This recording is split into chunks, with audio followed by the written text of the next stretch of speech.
आज 30 सितंबर नवरात्रि के 9वें दिन कथा में हुआ बड़ा चमत्कार। आइए देखते हैं वीडियो। उन्होंने बहुत अद्भुत बात लिखी पुस्तक में, ध्यान से सुनना।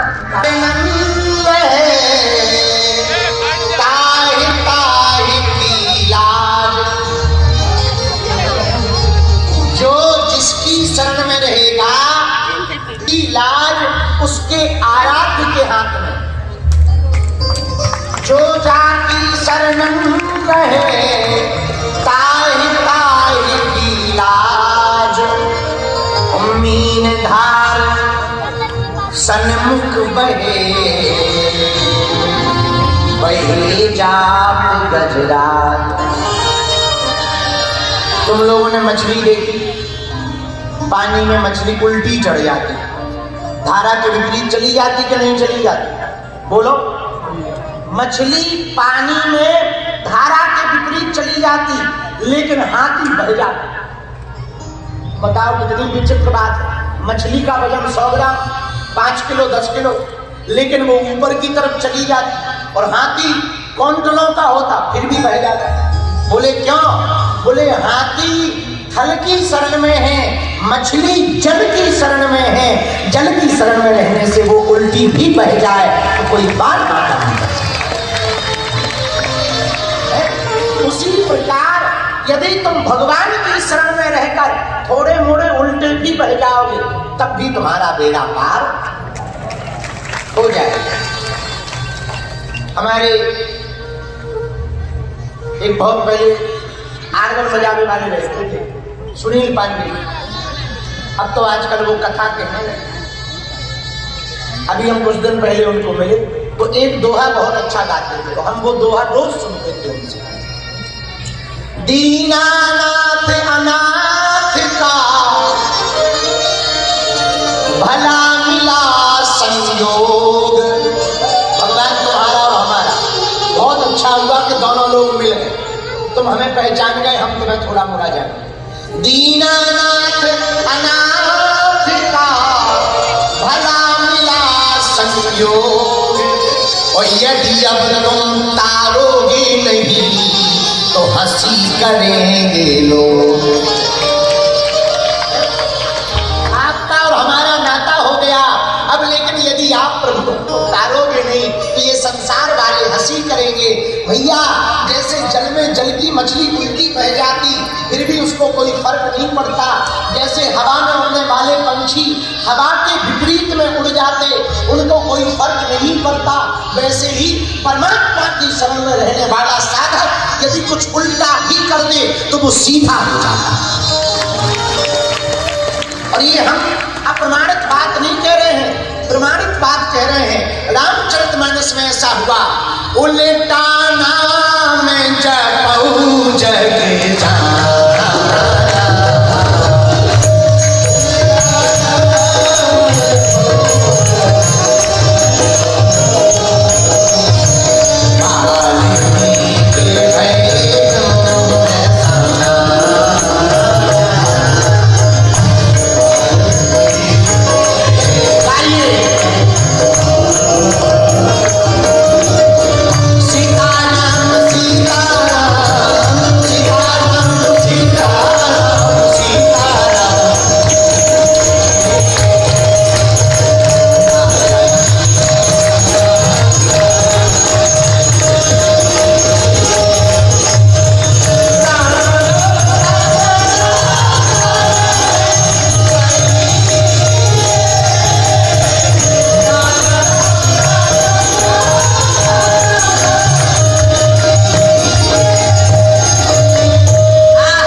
वाल्मीकि जी ब्रह्म के समान हो गए।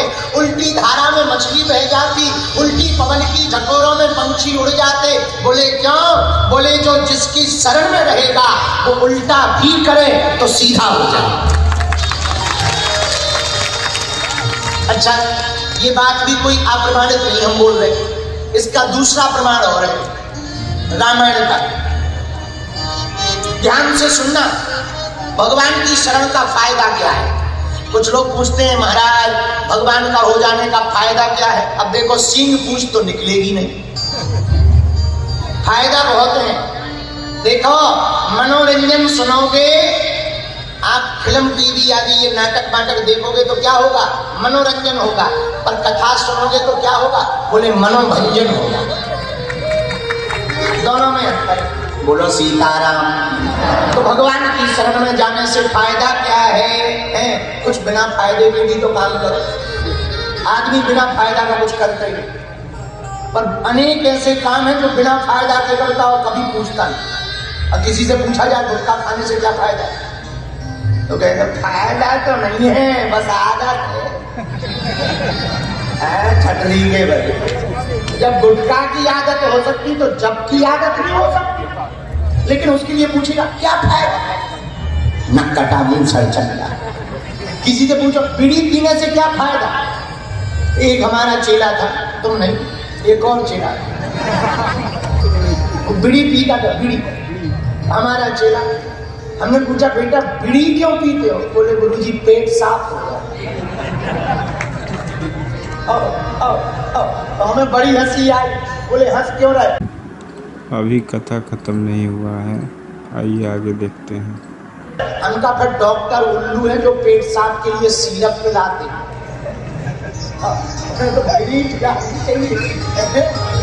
अगर बीड़ी पीने से पेट साफ होता आदमी भी बड़ा कुछ इतने बहाने खोज लेता, इतने बहाने खोज लेता। एक जगह विद्यालय में विद्यार्थी रहते थे 20-25, एक विद्यार्थी रहा होगा तुम लोगों जैसा खतरनाक, वो रोज बीड़ी पी। गुरुजी बाहर निकलेंगे वो रेल जैसा धुआं। अच्छा बीड़ी वालों के भी अपने अलग शौक है, वो बीड़ी पिएंगे धुआं अंदर लेंगे फिर नाक से निकालेंगे, उसका भी अलग आनंद। अच्छा निकालेंगे सो तो ठीक है, ऊपर की तरफ उड़ता भी देखते हैं कि निकला कि नहीं। एक आदमी ने बीड़ी पी बड़ा परेशान, हमारे बगल में बैठा था, ट्रेन में जा रहे थे। उनका क्या हुआ भाई साहब तुम परेशान क्यों हो, बोले धुआं नहीं निकल रहा। तो हम भी मजाक के मूड में थे, हमने भी कह दिया हमको लगता है या तो बोल्ट कस गया है या बीड़ी खराब है। अंदर का पिंच या तो कस हो गया या तो बीड़ी खराब। तो बीड़ी अब वो बालक रोज बीड़ी पिए, गुरुजी जैसी बाहर जाओ बीड़ी के ऐसे सूटा देवे। गुरुजी बड़े हैरान, गुरुजी बोले नालायक मोड़ी बीड़ी पीते हो शर्म नहीं आती। बोले गुरुजी आदत है, अगर नहीं पिएंगे तो पेट साफ। बोले सुनो रोज नहीं पीनी चाहिए, रविवार को पी लिया कर। अगर वीडियो अच्छा लगे तो प्लीज़ लाइक एंड सब्सक्राइब। अब गुरुजी चले, जैसे ही गुरुजी गए, ये तो रविवार इंतजार ही कर रहा था। अब रविवार आया तो ये बिल्डर लेके आ गया, बोले आजा बच्चों, गुरुजी ने कहा रविवार को बीड़ी पीनी चाहिए। बताओ, और उसने पूरे आश्रम वालों को बीड़ी पिला दी। अब गुरुजी आए, बोले ये क्या है, बोले आज रविवार है। बोले रविवार तो है पर ये क्या है, बोले बीड़ी है। अरे बोले बीड़ी तो है पर सब क्यों पी रहा है, आपने तो कहा था रविवार को बीड़ी पीनी चाहिए। अरे बोले मुंसर चलता, तुम रोज पीते थे तो छुड़ाने के चक्कर में तुम्हें एक दिन छुट्टी दी थी तो तुम एक दिन पियो, तुमने उसको ही नियम बना दिया। कुछ लोग ऐसे हैं उसको ही नियम बना देते। कई साल पहले, कई वर्षों पहले किसी देवी ने किसी जीव की बलि ले ली होगी, आजकल के लोगों ने हो गया। पर ये थोड़ी है कोई पकड़ के रह जा। अब ये थोड़ी कि तुम्हारे पिताजी दादाजी उल्टे थे तो तुम भी उल्टे ही चलो, अब चलो तुम तो सीधे चलो। और आदमी के बाद खतरनाक। तो सुनो, जो जिसकी शरण में रहेगा उसके जीवन में विपरीत परिस्थितियां भी अनुकूल हो जाएंगी, प्रतिकूल अवस्था भी अनुकूल हो जाएगी। और थोड़ा उल्टा भी कर दो कोई दिक्कत नहीं, पर इसका मतलब ये नहीं कि तुम जानबूझ के उल्टा करो। बोलो सीताराम। कुछ लोग पूछते हैं क्या फायदा, सब चीज फायदा के लिए नहीं होती, कुछ बिना फायदा के लिए भी करना चाहिए। रामचरितमानस का एक प्रसंग है, बड़ा प्यारा प्रसंग है। दो पात्र हैं रामायण में, एक जटायु जी, एक अंगद जी। जटायु जी रावण से लड़े पर हार गए, पराजय, पंख कट गए, नीचे गिर गए। ये तो आपको पता ही होगा, सबने सुनी कथा क्यों? पंख कट गए, नीचे गिर गए। जटायु जी रावण से लड़े पर हार गए। क्यों हार गए? क्योंकि जटायु जी अपने बल पर लड़े, इसलिए पराजय हो गई।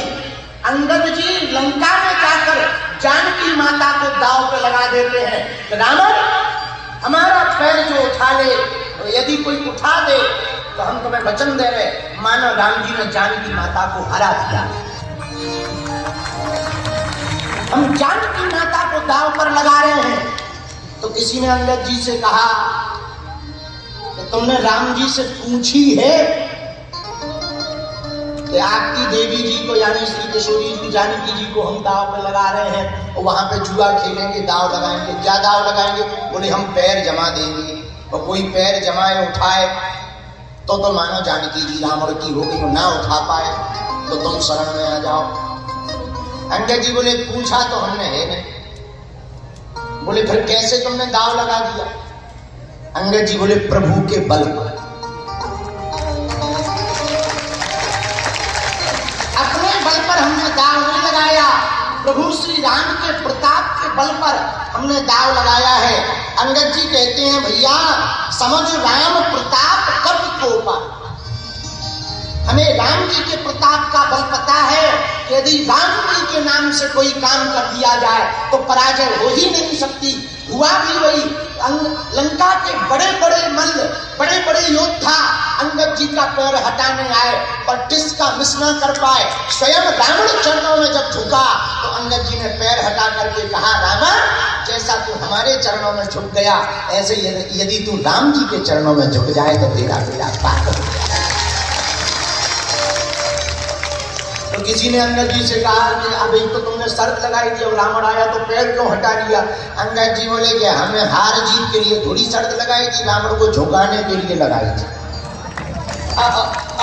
ऐसे ये झुकता ही नहीं। और सच में रावण का भैया बुरा ना मानना, झुकते वही है जिसमें जान होती है, अकड़ तो एक मुर्दे की पहचान है। तो रावण झुका नहीं। अंगद जी बोले हमने तो झुकाने की कला निकाली थी कि झुक जाए। अच्छा संत करते क्या है? संत यही तो करते हैं, संत किसी को नीचा थोड़ी दिखाते हैं, संत किसी को हराते नहीं है, संत किसी की बेइज्जती नहीं करते, संत तो केवल झुकाने की आदत डालते हैं ताकि तुम झुकते रहो। तो सुनो बुरा न मान, जो झुकते हैं, अच्छा पहाड़ पे कौन कौन चढ़ा कभी ना दिखा, बाकी लोग सड़कों पे ही चलते रहते। देखो भाई हम तो पहाड़ वाले आदमी हैं, गाँव वाले आदमी, हम तो खूब पहाड़ों पे चढ़े, रोज पहाड़ चढ़ते ही है। बागेश्वर बालाजी जहाँ बैठे वो भी पहाड़ ही पे। तो पहाड़ पे कौन कौन चढ़ा? हम नीचे हाथ कर लो।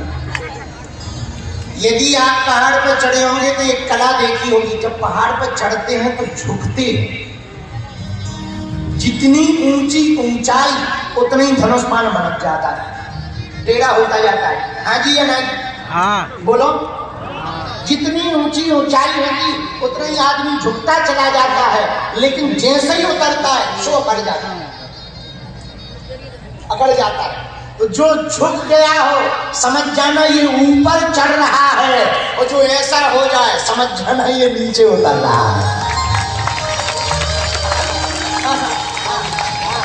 जो उपलब्धि पाने के बाद, पद पाने के बाद, कद पाने के बाद, नाम पाने के बाद, ऐश्वर्य पाने के बाद, कृपा पाने के बाद यदि झुक जाए तो समझना रोज ऊपर चढ़ रहा, और कोई ऐसा हो जाए समझ जाना भाई साहब नीचे आ रहे हैं। हाँ, अगर वीडियो पसंद आए तो शुक्रिया, प्लीज लाइक एंड सब्सक्राइब।